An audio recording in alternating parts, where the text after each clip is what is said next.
Hey everybody, welcome back to the channel, The Town Watch. My name is Josh Town. Thank you for stopping by today.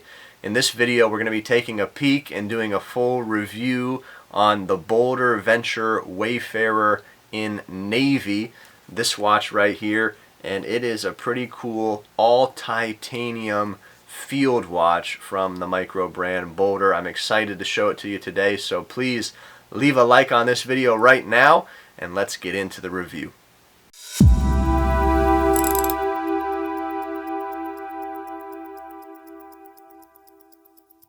Alright, well here it is again. This is the Boldr Venture Wayfarer in Navy. There are some different color options. You can check those on their website.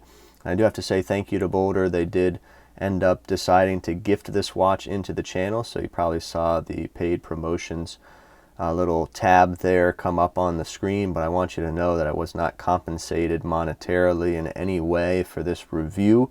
And so any of the thoughts and opinions that you'll hear are all my own, and Boldr had no say in any of the content of this video. This will be an honest review and unbiased as much as I possibly can, and that's all I try and produce here on this channel. The Boldr Venture Wayfarer Navy, let's jump right into the specs and features. Well, actually, before we do that, I want to mention the packaging. You can see it back here. If you want to check out my unboxing, they do a really amazing job on the box that the watch comes in, and it's a really fun experience to open that hard case up. And I really appreciate when a company takes time, even with the packaging. Everybody likes a good unboxing experience, and Boldr did a good job with that. So I wanted to give a shout out to them for the nice packaging that this watch comes in. Again, check out my unboxing if you want to see more about that. Alright, the specs and features, you can see them there on the screen. I didn't find a model number, but you can see they're using the Miyota 8217. We'll talk more about the movement in a second. Crystal here is a sapphire with AR coating. Case material is titanium. Case diameter is 38 millimeters. Case thickness without the NATO strap is 12.5 millimeters. If you include those two layers of the NATO strap, it came into about 16 millimeters. Lug to lug distance is 44.2. Lug width is 20 millimeters. And you can see the band that they've chosen to ship this watch on is a nylon NATO. Water resistance here is 200 meters. I weighed this watch to be 59.5 grams, and the MSRP price, according to Boldr on their website, is $339.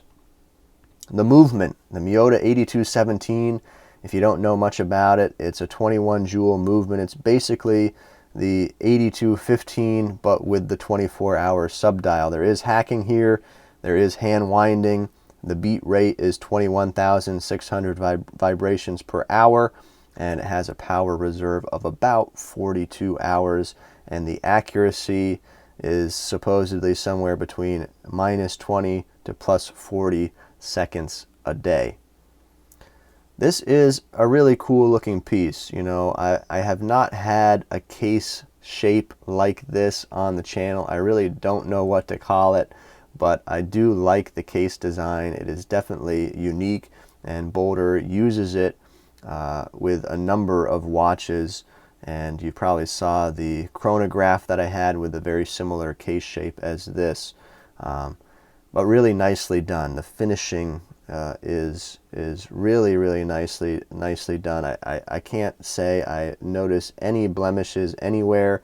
This titanium case has, you know, a nice satin finish to it, not quite like a bead blasting, but really a soft satin, and it has a matte look to the case, and just a unique look for sure. If there is a name for this type of case, I'm not aware of it, but perhaps you are. So if you know the style of this case, if there's a specific name, please let me know that down in the comments below. You will notice also that there is drilled lugs here, which is a nice touch, and there is a screw down case back. I'll take the NATO strap off here so we can take a peek. more at the case and at the case back, if you care to take a look at what is going on there. But there is the unique case. Very, very cool. The crown here on this watch is signed. It is a screw down crown. There are no crown guards, although there is a slight cutout into the side of the case, so it hugs the case really nicely when it is screwed in. And it does protrude quite a bit out of the case, but I didn't feel like it got in the way or anything like that. And that allows for really an easy grip on this crown. It's about a 6mm diameter, and it's definitely very easy to use. There is a bezel here. Obviously, it's a fixed bezel. It protrudes quite a bit from the case. It almost looks like it's sitting, on top of the flatness of the rest of this case. But the bezel, of course, is also titanium, and you can see there are a couple different bevels there, but it's all finished in the same satin finish. You won't see any other like polished surfaces or anything like that on this watch. It's all that one finish. The dial is pretty cool and unique on this watch. It has, of course, that navy blue color because this is the Venture Wayfarer Navy. You can check out the other versions and colors that they have on their website, but they all have this nice kind of almost sand texture to the dial, which is really cool to look at.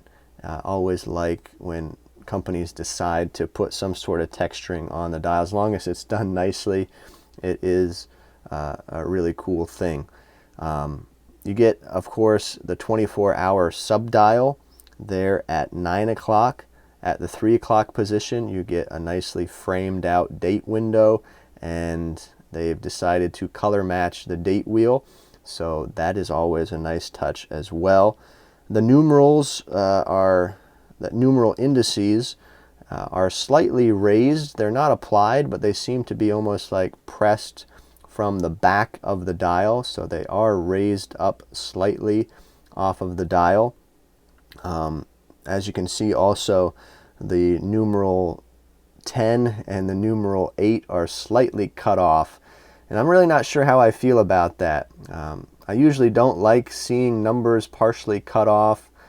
This doesn't look too bad. I've seen worse examples of something like that.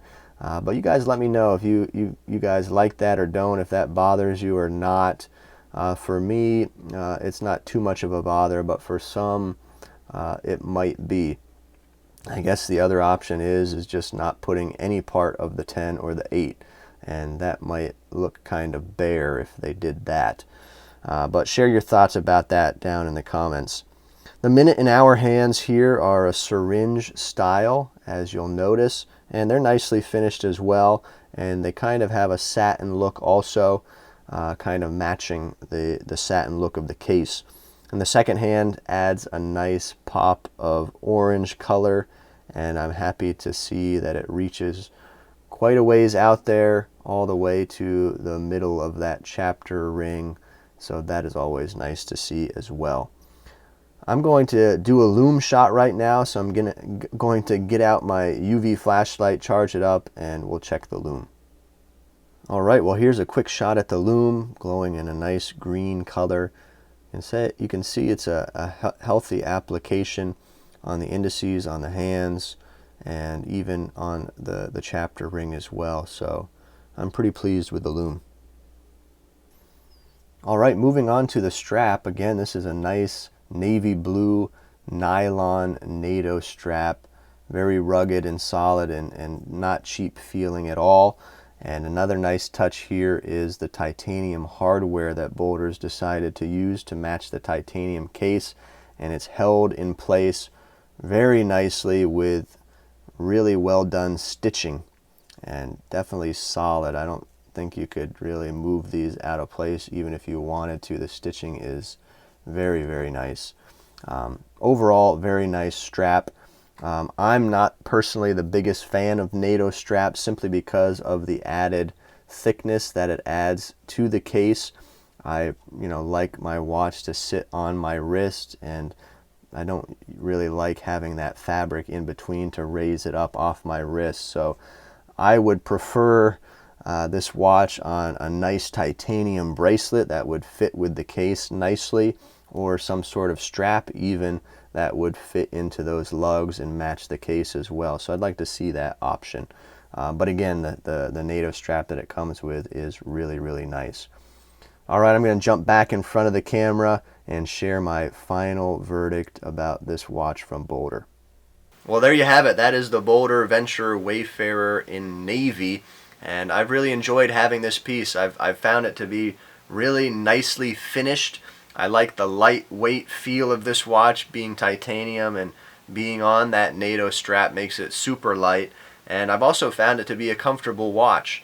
The dimensions are nice for me, someone with smaller wrists. The 38mm case, that might not be for everyone. If you have really big wrists, you might not like a super small watch, but maybe you do, I don't know. But just keep that in mind. There are smaller dimensions here on this piece, but overall, I like that texture dial, and I found it to be a pretty cool watch. I did mention the NATO strap. I wish they would give you the option of purchasing this watch with a nice titanium bracelet that would really fit and match the case well. It'd be nice to have that option. If there was that option, I would definitely go with the bracelet. But again, the NATO strap that is provided is really top-notch quality, and again, there's that titanium hardware on the NATO strap. So overall, I really like this piece. I think it's good value for money for sure.